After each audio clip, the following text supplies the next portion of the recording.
Hello, Glendale. I'm Meg Keller. And I'm Luke Miller, and you're watching the 13th episode of the Glendale 411.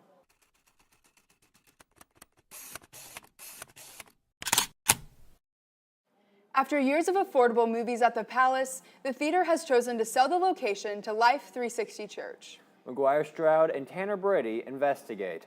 The Palace is selling their building to Life 360 Church, a ministry looking to expand into the Chesterfield community. Life 360 Church is a multi-site, multi-campus church. We started as one, but then we decided we wanted to be in neighborhoods close to where people are. Instead of them having to come to some church in some one area, we'll be where people are. So we have 7 campuses around the metro area. So Life 360 Parkcrest campus is right here in the neighborhood, but we're kind of lost in here. Most people don't know where we are. Whereas the Palace Theater, my goodness, everybody knows where that is. So we're really excited about that. And everyone knows where the Palace Theater is, so it would be a lot easier to give directions and invite people. And when we have events, it would actually be easier for it to find as well. You know, we had a couple negative reactions on Facebook about us taking over the Palace when it was something that the Palace ownership was wanting to sell, and so we only responded to them. The lobby is going to be open during the day, and we probably will have a coffee house, a cafe there, so people in the neighborhood can come over. The Wi-Fi will be available, sit there and relax, kind of like what people do at Starbucks or at the library, that they could do that right there, because that's a real nice neighborhood, and we want folks to be able to feel free as if this is their area still. For the movie theaters, man, I go to the Palace and catch their good prices and stuff, but you know, you go there and you go to the movie and then you get up and you leave, whereas we're wanting the place to be open, you know, at least 5 days a week, where people can come in, not for religious purposes, but sit down, surf the net, do some work, have a kind of a quiet area with some music in the background, get something to drink, and then get in the car or walk back to your house there in Chesterfield or one of the surrounding neighborhoods. I think kind of what sets us apart is the community aspect and how we reach out to the community around us. We have a lot of different ministries, from foster kids who aged out of the system to missionaries all across the world, and we still do stuff in the actual community. Like, there's an elementary school that's actually in the neighborhood, and we go and help out there a lot. Like, at least 3 or 4 times a year we'll go and do activities, from fall festivals to gathering supplies for needy kids and stuff. I know I was looking for a church when I was in elementary school, and my whole family was, and when we found Life 360 Church, it was just really exciting because I just made so many lifelong friends, and everyone's so friendly, and it's just a really nice, fun place to be and connect and volunteer and really plug into your community. So in addition to moving to the Palace, we have the 6 other campuses, but then we're adding campuses. So our goals in the future are to have many more campuses, not big mega churches, little churches in communities, loving on the people and the people loving them. So Life 360, we believe in having 360 campuses all around rural Missouri and into the surrounding states. It's going to be really exciting, new renovations, and it'll just be an even better atmosphere than the nice, friendly one that we already have. We are all born with greatness hidden away inside of us. We have gifts, passions, and purpose waiting to be discovered. When nurtured well, there comes a time when who you are meant to be becomes who you are. And who you are can change the world. Evangel University, the greater you. A new and improved supermarket called Ruby's just took the place of the old Dillon's building on Sunshine Street. Michaela Injemy and Audrey Mace have the story. Ruby's Market is a new grocery store that recently opened on Sunshine Street. Well, it's a grocery store that we built just for a little bit healthier options for the Springfield area. We got a lot of local, organic food, but it's just mainly just going to be healthier food for the people of Springfield.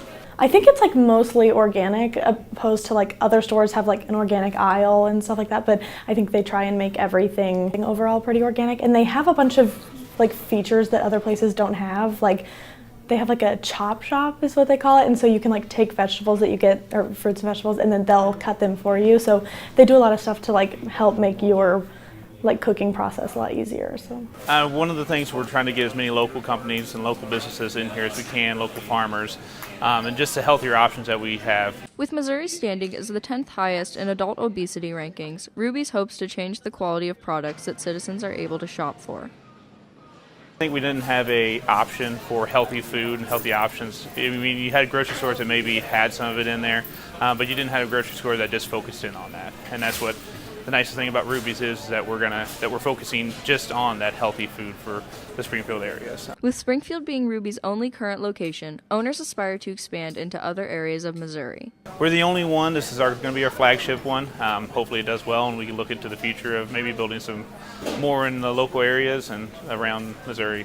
Locals agree that a wider variety of healthier stores will positively affect the community. I don't think we have we've got like Mama Jean's, but it's like a lot smaller. So I think it'll be nice to have like a big supermarket type place that's like only organic. Visit rubysmarket.com to learn more about the store.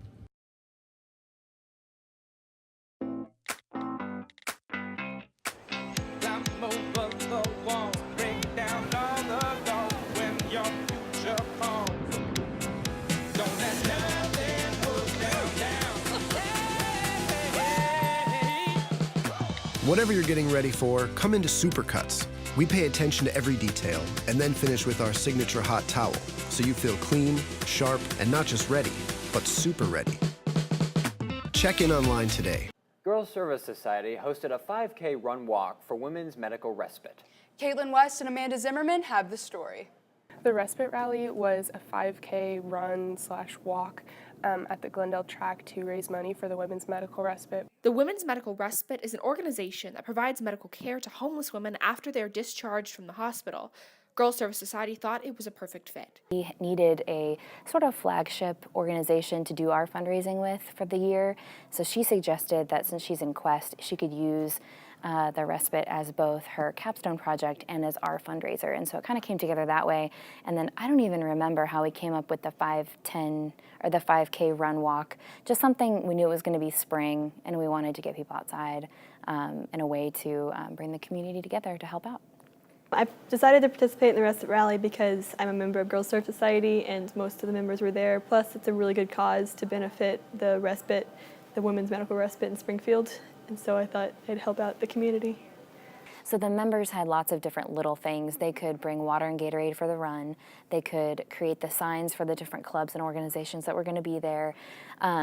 They had to be there all day on Sunday, greeting people, asking for donations, spreading awareness for the respite. We definitely exceeded our goal.